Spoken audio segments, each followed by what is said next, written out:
Have you ever stopped to think about why living feels so heavy? Why even after achieving so many things, you still wake up tired? Why this feeling that something's wrong, even when everything seems right? There's a type of tiredness that doesn't go away with rest. It builds up slowly, without warning, until one day you realize your life is too full of noise, of choices, of expectations you don't even know where they came from anymore. And the worst part is that you look around and see everyone's in the same boat, running, accumulating, trying to keep up with everything. But where is this race taking you? Simplicity isn't about having less because you need to. It's about choosing less because you understand. And maybe 2026 is the year you finally get that. The modern world sold a seductive promise. The more you have, the more complete you'll be. More options, more security, more stimulation, more life. But deep down, you know something doesn't add up. Each achievement brings a new list of things to maintain, protect, update. Each new possibility multiplies the decisions you need to make. And in the midst of all this, the feeling grows. The feeling that you're always chasing something that never really arrives. Today's exhaustion doesn't just come from work. It comes from waking up to 50 notifications already waiting. It comes from choosing what to wear among 30 pieces you barely use. It comes from deciding what to watch among thousands of options and ending up watching nothing. It comes from feeling like everyone expects something from you all the time, everywhere. It's the invisible weight of living in an era where everything's available, everything's happening, and you feel like you need to keep up with it all. You wake up tired even after sleeping, because the tiredness isn't just physical, it's mental, it's emotional. It's the weight of carrying 1,000 small worries that add up.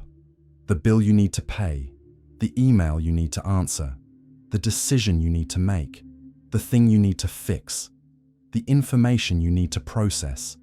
Each of these things alone is small, but together they form a mountain you carry on your back all day long. And there's something else, the constant pressure to be productive, to make the most of every minute, to not waste time. You can't just be. You need to be doing something, learning something, achieving something. Even rest became a task.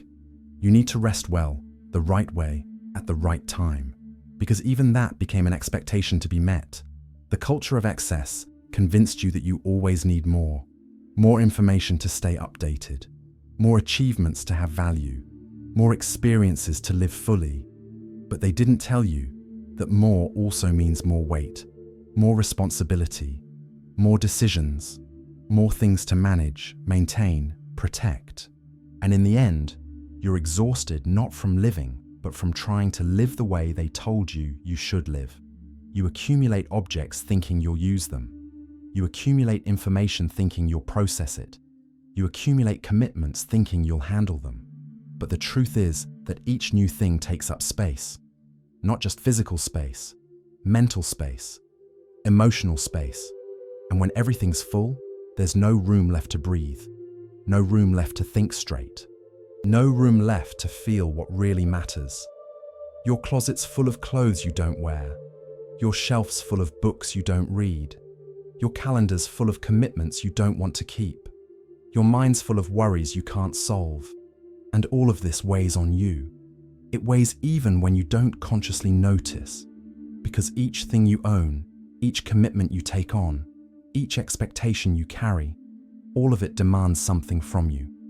It demands attention, energy, time, and you only have so much of that to give. The world taught you to add, but not to subtract, to buy, but not to discard, to take on, but not to refuse. And now, here you are, with a life overflowing with everything, but feeling like something essential is missing. Missing space, missing silence, missing lightness, missing the simplicity that allows you to just be, without needing to do, have, or prove anything all the time. There's a moment in life when you realize, the moment when what was supposed to make everything better starts making everything more complicated. You buy something new to feel good, but soon comes the worry of taking care of it, protecting it, not ruining it. You accept one more opportunity, but soon realize you don't have time anymore for the people you love. You add one more thing to your routine, but soon feel like you're not present in anything you do. That's the turning point. When more stops, meaning better. When you start to understand that accumulating doesn't solve anything, that filling all the spaces doesn't bring peace, that having all possibilities open doesn't bring clarity. On the contrary, the more you have, the more you need to manage. The more you can do, the more you demand of yourself. And in the end, what should be abundance becomes overload. Think about when you had less money, fewer options, fewer possessions. There was a simplicity in that time. It wasn't always easy, but it was simple. You knew what mattered, because you had to choose. You couldn't have everything, so you took the essentials. And there was peace in that. A peace you lost when you started being able to have more. Because having more brought decisions. Decisions about what to buy. Decisions about what to do. Decisions about how to invest, how to organize, how to maintain. And each decision consumes energy. Each choice requires mental processing. Studies show that the more decisions you make in a day, the more exhausted your brain gets. It's what they call decision fatigue. And you're living this all the time. You go to the supermarket and there are 300 types of cereal. That should be good, right? More options, more freedom. But actually it paralyzes you. You stand there trying to choose the best one, afraid of making a mistake, spending mental energy on a decision that shouldn't matter that much. And this happens in every area. Clothes, movies, restaurants, courses, investments. Too many options create anxiety instead of freedom. Life gets heavy, not because you have too many problems, but because you have too much of everything. Too much to organize, too much to choose from, too much to maintain. And then time slips away. You spend your days solving what doesn't matter and leaving aside what really counts. You're busy, but not productive. Full, but not satisfied. Connected, but distant from those right beside you. Have you noticed how hard it is to relax when your house is full? You sit on the couch, but your mind's already listing what needs to be tidied, organized, cleaned. You look around and see pending tasks, objects that need fixing, things that need a place. And even if you consciously ignore it, your brain processes everything. And that drains you. It keeps you in a low but constant state of alert. You never really rest. The same happens with commitments. Each event on your calendar is a promise you made, and your brain keeps that. Even when you're not actively thinking about it, there's a part of you monitoring, remembering, preparing. And the more commitments you have, the more your nervous system stays activated. The more you live in a state of low-grade tension that becomes so normal, you don't even notice anymore. You just feel the result. The chronic tiredness, the irritability, the feeling of always being on the edge. And there's another side. When you have a lot, you get trapped. That spontaneous trip gets harder because you need to worry about the house, the things, the responsibilities. That change of plans gets more complicated because you've already invested so much in the current plan. That fresh start gets scarier because you have so much to lose. Excess gives you security, but takes away your freedom. Gives you comfort, but takes away your flexibility. Gives you options, but takes away your simplicity. Simplicity isn't a trend. It's not a pretty hashtag or a minimalist decorating style. It's an ancient understanding, a wisdom that spans millennia because it's always been true. The Stoics already said it. The Buddhists already taught it. Socrates already practiced it. Living well doesn't depend on having everything. It depends on knowing what's essential. Epicurus talked about this over 2,000 years ago. He said that happiness isn't in infinite pleasures, but in simple and sufficient pleasures. Food when you're hungry, water when you're thirsty, friends when you need company, silence when you need to think. He called this ataraxia, the tranquility that comes from not depending on excesses, from not needing much to be well. Epicurus lived in an era without technology, without rampant consumerism, but he already understood something we still struggle to grasp. That seeking constant pleasure doesn't bring satisfaction, it brings restlessness. Marcus Aurelius, Emperor of Rome, had access to everything: power, wealth, limitless luxury. But he wrote in his journals that true wealth lies in needing little, that freedom isn't being able to buy everything, but not needing almost anything to feel complete. He knew that the more you depend on external things, the more vulnerable you become, more anxious, more fragile, more lost. He had everything but chose to live with simplicity because he understood that this was wisdom, not deprivation. The Stoics had an exercise. They imagined losing everything: the house, the possessions, the status. And they did this not out of pessimism, but preparation. To understand that true peace can't depend on what can be taken away, it needs to come from within, from a place that no external circumstance can reach. They called this inner fortitude, and it only builds when you stop depending on the external to feel whole. In the East, the concept of detachment has always been central. The Tao talks about living like water, simple, fluid, without unnecessary resistance. Water doesn't fight against rocks, it flows around them. It doesn't accumulate, it moves. And in that movement there's profound wisdom, the wisdom of not clinging, of not getting stuck, of letting things come and go without trying to control everything. Zen teaches that the clear mind is the empty mind, not empty of purpose, but empty of noise, of useless thoughts, of desires that lead nowhere, of worries that only consume energy. There's a famous Zen story about a teacher who receives a visitor. The visitor talks non-stop about his ideas, his achievements, his knowledge. The teacher starts serving tea. He fills the visitor's cup and keeps filling even after it overflows. The visitor shouts that the cup is full, and the teacher responds, "Just like this cup, you're too full to receive anything new." That's the perfect metaphor for modern life. You're so full, you can't receive anything new. You can't truly learn because your mind's full of information you haven't processed. You can't truly feel because your emotions are buried under layers of distractions. You can't truly live because your life's so full, there's no room left for what really matters. All these traditions, separated by continents and centuries, reached the same conclusion. The good life isn't in excess, it's in essence. It's not in having more, it's in needing less. It's not in accumulating, it's in letting go. This isn't a new idea. It's an ancient truth that each generation needs to rediscover. And maybe it's your turn to rediscover this now. Simplicity isn't about giving up on life. It's about truly understanding life.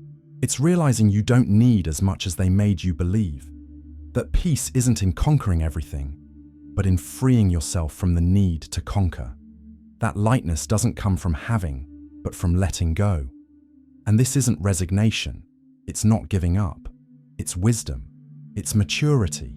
It's understanding that the truly good life has always been simple, and it's always been available. You were just too busy looking at the excess to be able to see it. When you live with less, something changes. Simple things regain their value. Breakfast without rushing. Conversation without a phone in hand.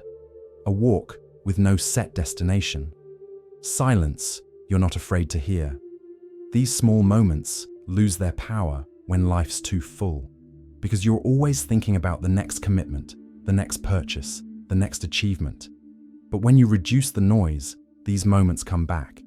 And then you realize that happiness was always in the details you ignored, in the sun hitting the window, in the laughter of someone you love, in the pleasure of doing something calmly without rushing. These are the real pleasures, the ones that cost nothing but are worth everything. There's something about pleasure that the modern world distorted.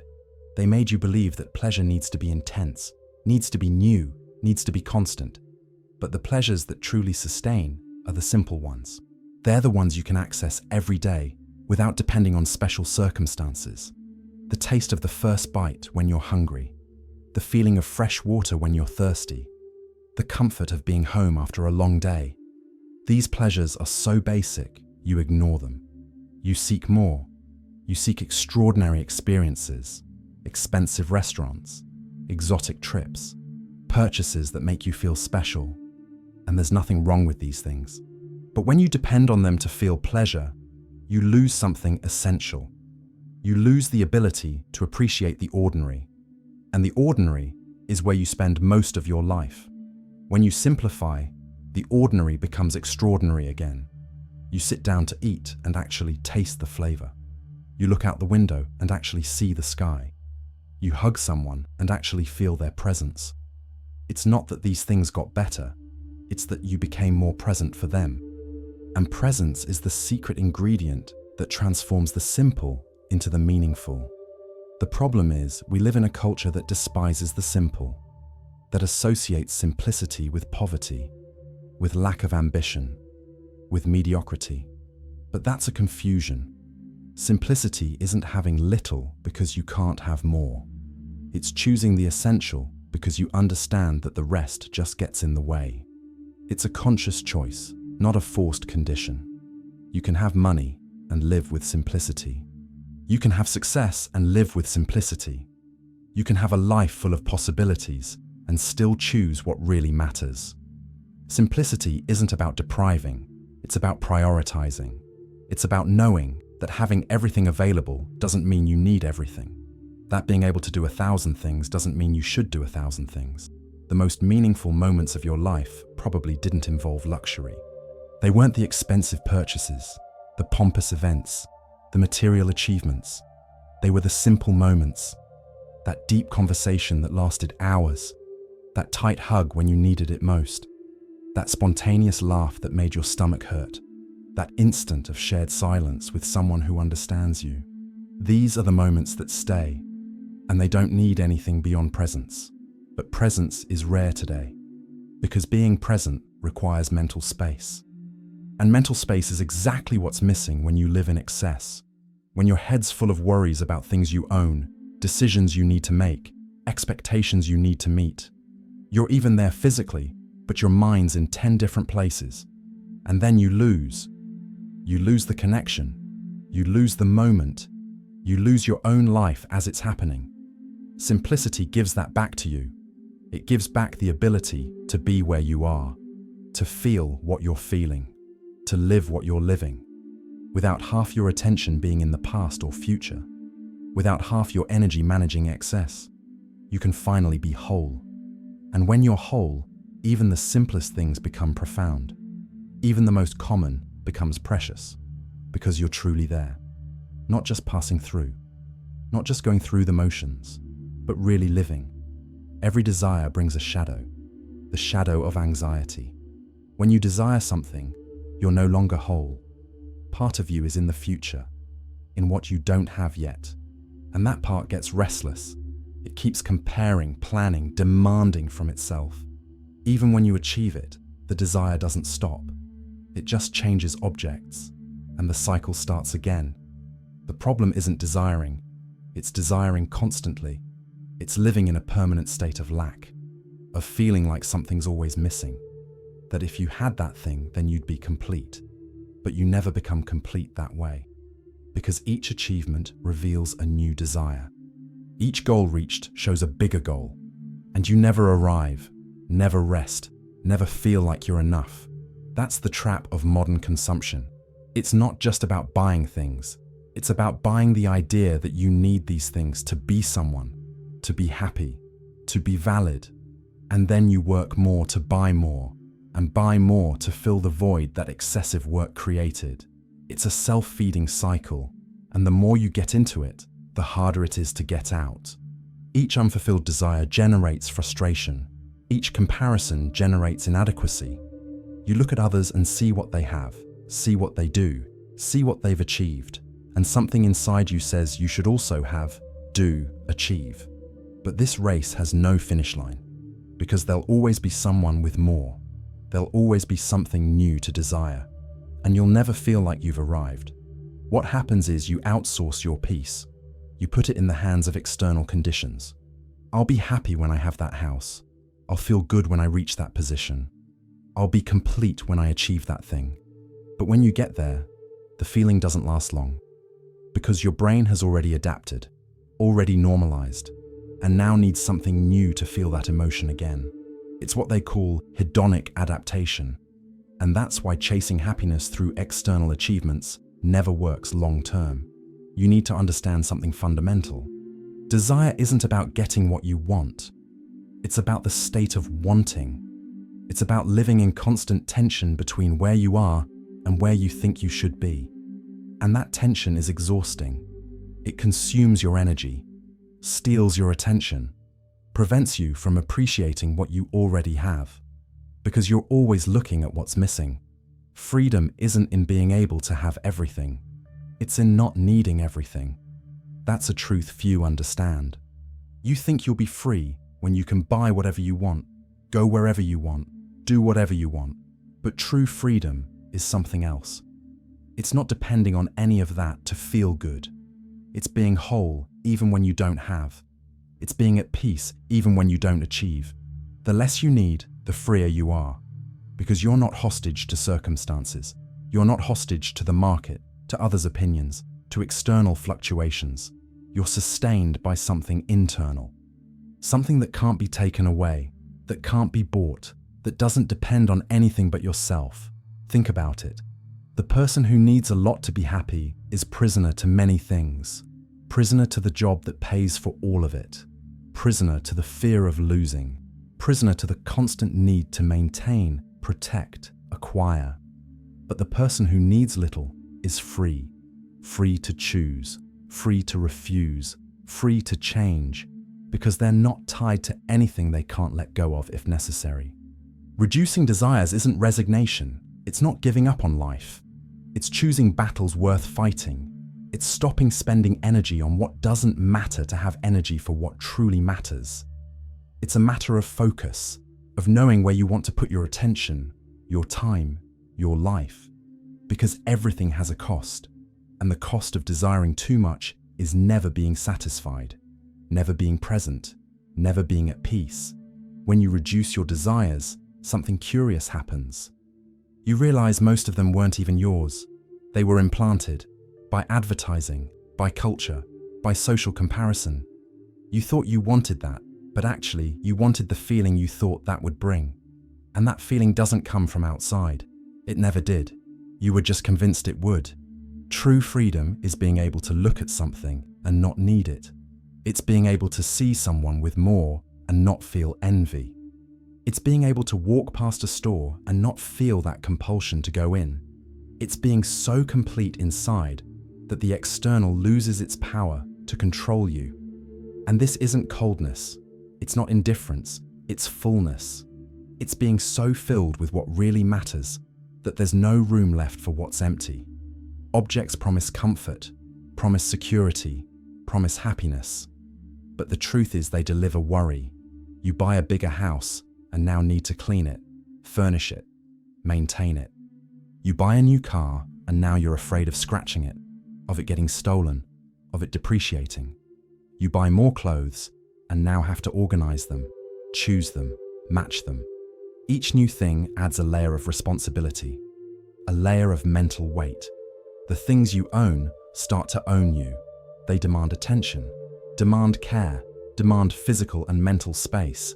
And the more you have, the more time you spend managing. Less time left for living, less space left for breathing. You think you're accumulating wealth, but you're accumulating weight. There's a common illusion. The illusion that having more things brings more tranquility. That the more you accumulate, the more protected you are. But the opposite happens. The more you have to lose. The more you worry, the more you get stuck. Tranquility doesn't come from having, it comes from not depending. Think about the times in your life when you felt lightest. They probably weren't the times when you had more. They were the times when you needed less. When you traveled with just a backpack. When you lived in a small but cozy place. When you had few things but knew the value of each one. There was something in that simplicity. Something you lost when you started accumulating. Each object you own carries an invisible cost. The cost of storing, the cost of cleaning, the cost of maintaining, the cost of remembering you have it. And these costs add up. Not necessarily in money, but in time, in energy, in attention. You might not realize how much this weighs until you start letting go. And then comes the relief. The relief of having less to manage, less to worry about, less between you and what really matters. Physical clutter generates mental clutter. This isn't a metaphor, it's neuroscience. Your brain processes everything around you. Each object in your field of vision demands a bit of attention, even if unconscious. When you live surrounded by things, your mind is constantly processing stimuli, constantly spending energy, and you don't even notice. You just feel the result, the tiredness, the difficulty focusing, the feeling that your head never stops. Have you ever walked into an empty room and felt the difference?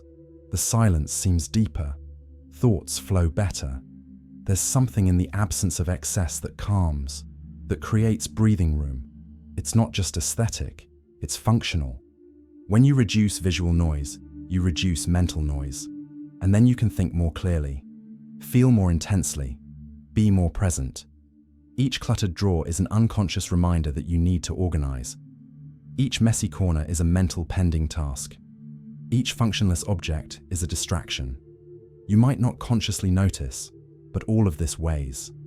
All of this consumes energy that could be used for what really matters, for creating, for connecting, for living. There's a reason you feel good in minimalist hotels or in well-organized houses. It's not just because they're beautiful, it's because there's space. Space for your eyes to rest, space for your mind to relax, space for you to simply be without being bombarded by constant visual stimuli. And that space is therapeutic. It's necessary. It's where your mind can process, integrate, reorganize itself. Organizing isn't just about tidying, it's about liberating. Liberating physical space creates mental space. And mental space is where clarity lives. It's where ideas emerge. It's where you find yourself. When everything's full, there's no place for the new. There's no place for yourself. You're so busy managing what you already have that there's no energy left to create, to grow, to be. Space is oxygen for the mind. When you open space around you, something inside you also opens. Breathing slows down, thinking slows down. You're not running anymore. You're not trying to manage 1,000 things at once. You simply are. And in that being, there's a quality that got lost. A quality of presence, of calm, of contact with the moment. Think about how you feel after a deep clean, after donating clothes you don't wear, after organizing that corner that's been chaotic for months. There's a relief that goes beyond the physical. Something inside you also organizes, also breathes, also calms down, because external and internal are connected. What you do with your physical space directly affects your mental space, and the opposite is also true. When you create physical space, you're creating space to live, to think, to feel, to be present with yourself and with those you love. You're removing the barriers between you and life. You're removing the distractions that prevent you from seeing what really matters. And what remains is clearer, simpler, truer, more yours. There's a deep misconception about simplicity. Many people think living simply is living poorly, that it's giving up comfort, pleasure, quality of life. But that's confusing simplicity with deprivation. Deprivation is having no choice. Simplicity is choosing consciously. It's knowing you could have more, but deciding you don't need it, that what you have is already enough, that the essential is already present. Living simply isn't moving to a cabin without electricity. It's not renouncing everything and becoming a monk. It's just cutting the excess. It's keeping what serves and letting go of what just takes up space. It's having fewer things, but things you actually use and value. Having fewer commitments, but commitments that really matter.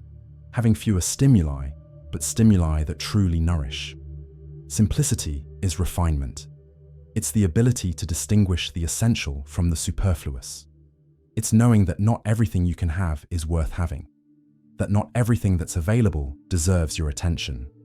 That not every opportunity is really an opportunity.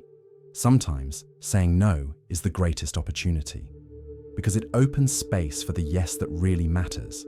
People who live with simplicity don't live with less quality. They live with more intention. Each thing they own has purpose. Each commitment they take on has meaning. Each relationship they cultivate has depth. They're not depriving themselves. They're concentrating. They're putting energy where it's truly worth it. There's courage in simplicity, because simplifying requires choices, and choices require saying no. No to others' expectations. No to social pressure. No to constant comparison. Saying no is difficult because it seems like you're losing something. But actually, you're gaining. You're gaining time.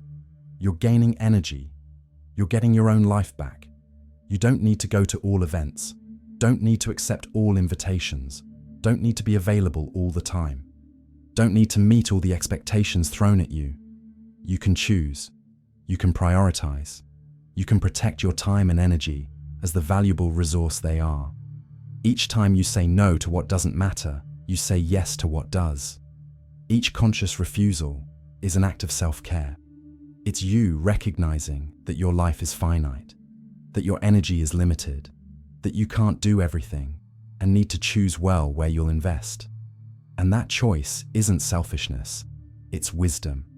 People will pressure you, will question you, will find it strange when you refuse what you used to accept, but that says more about them than about you. They're stuck on autopilot, in the mode of accepting everything, doing everything, keeping up with everything. And when you leave that pattern, it bothers them, because you're no questions, they're automatic yes. But you don't need permission, don't need approval. Your life is yours, your time is yours, and you have every right to protect that. To say no without guilt, to prioritize your peace over others' approval. That's not arrogance, it's maturity. It's understanding you can't take care of anyone if you don't take care of yourself first. Keeping up with everything is exhausting. All the news, all the trends, all the launches, all the drama, all the releases, everyone doing everything, and you trying not to fall behind. But fall behind from what? From a race with no winner, from a game with no end. The truth is, you don't need to know everything, don't need to be on top of everything, don't need to have an opinion about everything. You can choose what deserves your attention. You can filter. You can ignore what doesn't add value. And in that act of ignoring, there's immense peace. The peace of not being constantly bombarded, of not always reacting, of having mental space free to think for yourself. When you stop trying to keep up with everything, something happens. You start noticing what really interests you, not what's important to others, not what's trending, but what truly touches you, what resonates with who you are. And then your choices become more authentic, more aligned, more yours. There's relief in letting go of that pressure, in accepting you won't know everything, won't be at everything, won't do everything. And that's okay. Because life isn't about quantity of information or quantity of experience. It's about quality, about depth, about really living what you choose to live instead of superficially passing through 1,000 things. Packed schedules became a symbol of success. The busier you are, the more important you seem. But that equation is false. Being busy isn't being productive, isn't being fulfilled. Often, it's just being distracted, being on the run, being filling the void with constant movement so you don't have to feel what's underneath. Each commitment you add steals presence, because your mind's already on the next one. You're having lunch but thinking about the afternoon meeting. You're in the meeting but thinking about the email you need to answer. You're answering the email but thinking about the evening event. And so you go through the whole day without really being present in anything. Presence is the rarest commodity today. And it only exists when there's space. Space between one thing and another. Time to process. Time to feel. Time to simply be. When you reduce commitments, you're not being lazy.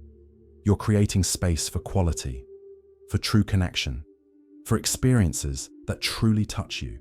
Fewer commitments means being whole where you are.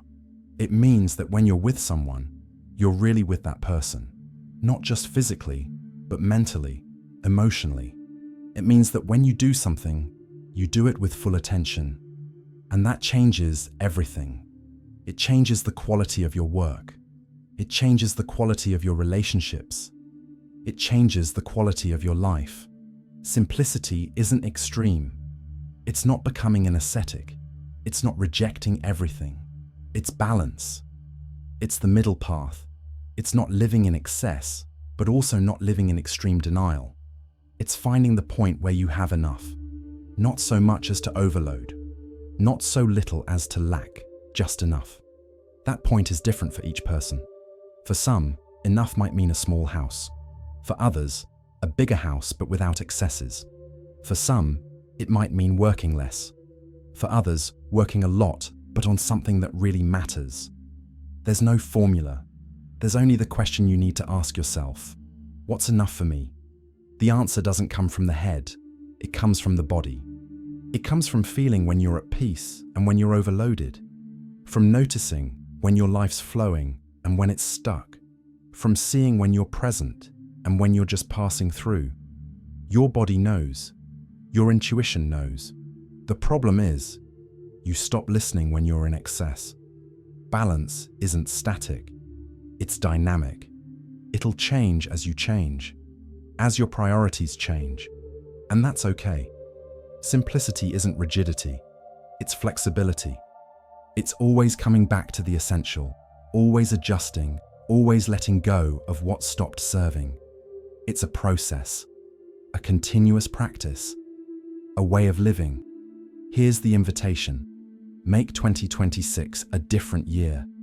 Not the year to achieve more, but the year to let go of what doesn't serve. Not the year to do more, but the year to do better.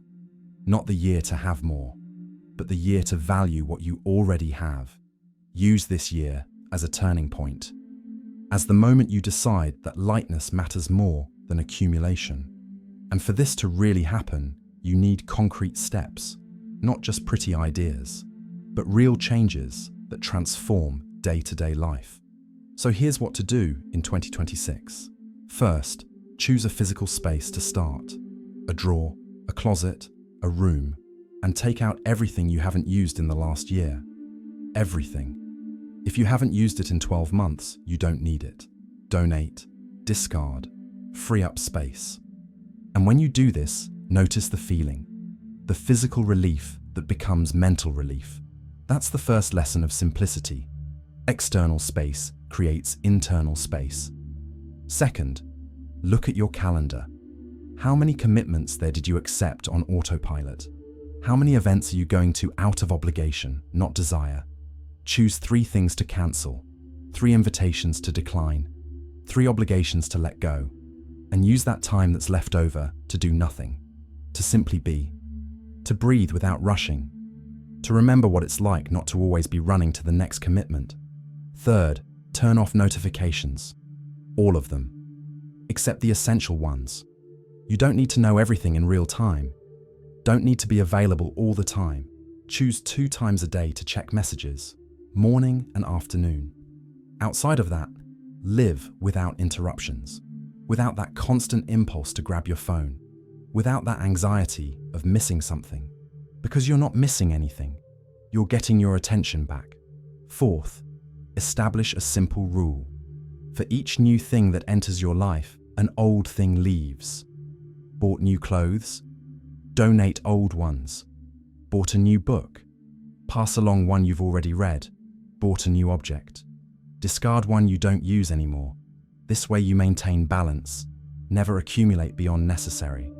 Never go back to the excess that brought you here.